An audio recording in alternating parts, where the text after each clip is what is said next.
Assalamualaikum warahmatullahi wabarakatuh.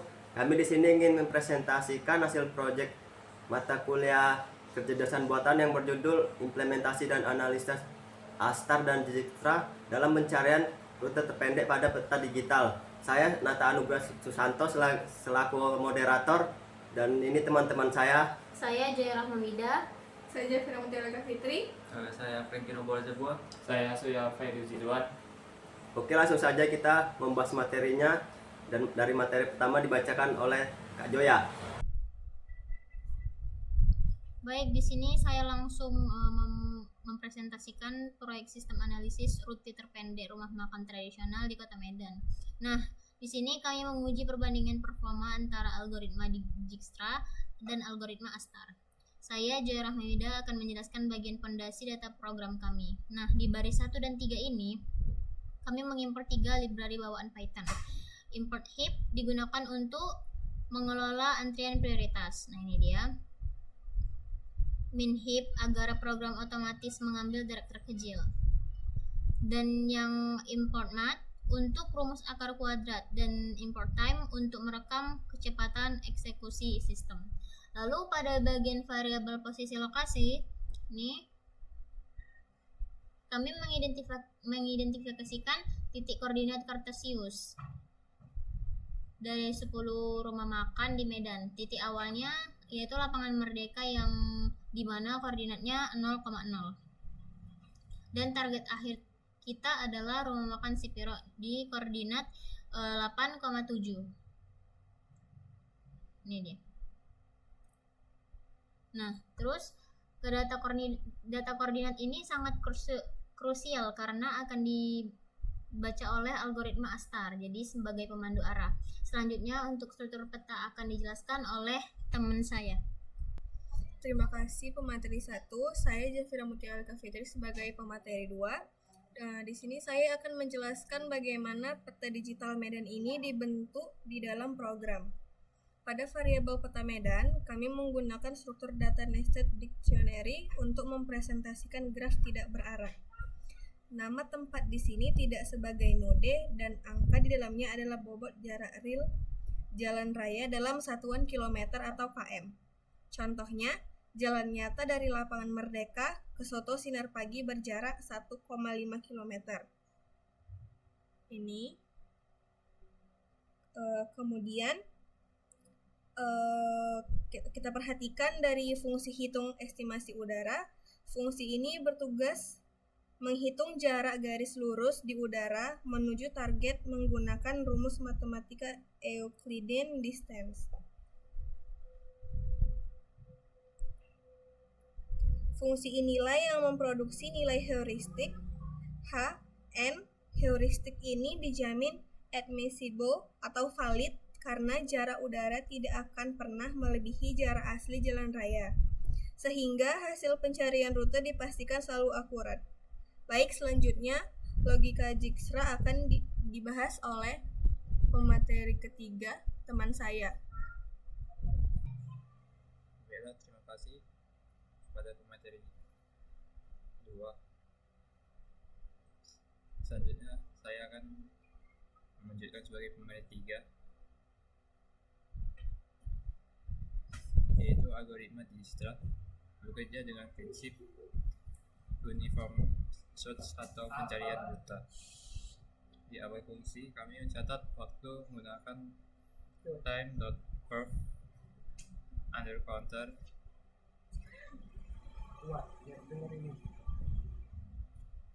dan membuat tabel jarak akumulasi yang diisi nilai tak hingga plot in untuk semua lokasi yang belum diperiksa. Di dalam perulangan buaya antrian fungsi hip-hop akan mengekstrak lokasi dengan akumulasi jarak terkecil atau biaya setiap kali mendeteksi jalur ke tetangga yang lebih pendek. Sistem melakukan relaksasi graf dengan memperbarui nilai di tabel jarak akumulasi dan mencatat jejaknya di riwayat jalan. Karena Dijkstra tidak tahu arah koordinat target, dia terpaksa menjelajahi tetangga ke sebelah arah secara meningkat demi memastikan jalurnya benar-benar yang terpendek. Selanjutnya, mari kita perbandingan dengan algoritma asal yang akan dibedah oleh pemateri keempat. Baiklah, saya pemateri 4, Nata Anugrah Susanto akan membedah algoritma kedua yaitu algoritma Astar. Secara struktur codingan Astar ini terlihat sangat mirip dengan Dijkstra yang dijelaskan sebelumnya.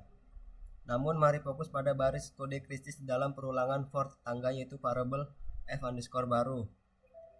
Di baris ini kami mengimplementasikan fungsi evaluasi utama kecerdasan buatan yaitu Astar f fungsi n sama dengan g fungsi n plus h fungsi n.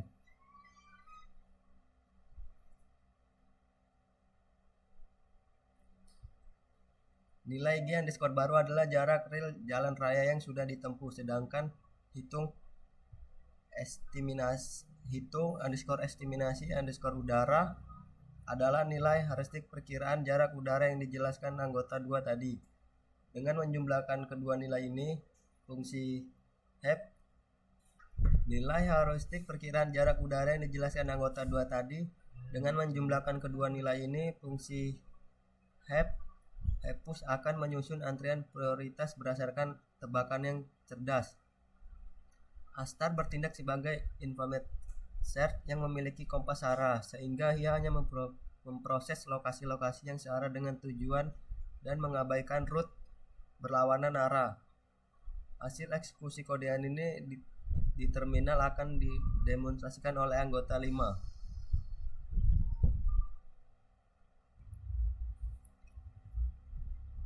Baik, sebelumnya terima kasih kepada teman kami Nata Anugrah Susanto. Saya Frankino Bolazebua akan mendemonstrasikan blok eksekusi utama program sekaligus menganalisis hasil terminal yang keluar di layar saat ini. Ini dia, kita akan menganalisis ini titik output terminalnya. Mari kita run, guys. Oke, ini dia hasil terminal dari codingan ini. Sistem kami jalankan dengan konfigurasi titik awal di lapangan Merdeka.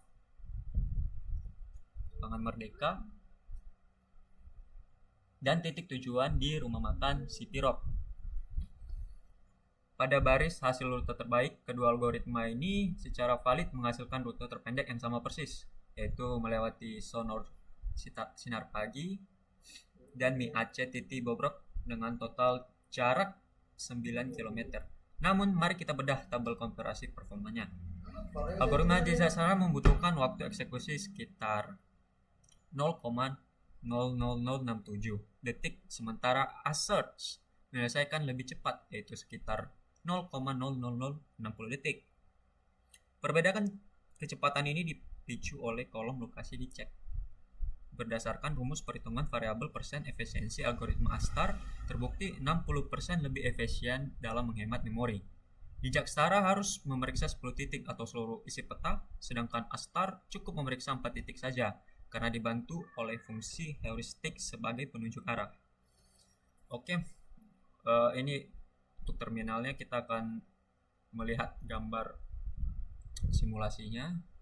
Ini dia gambar simulasi graf pencarian rute kuliner Medannya supaya teman-teman lebih paham lagi.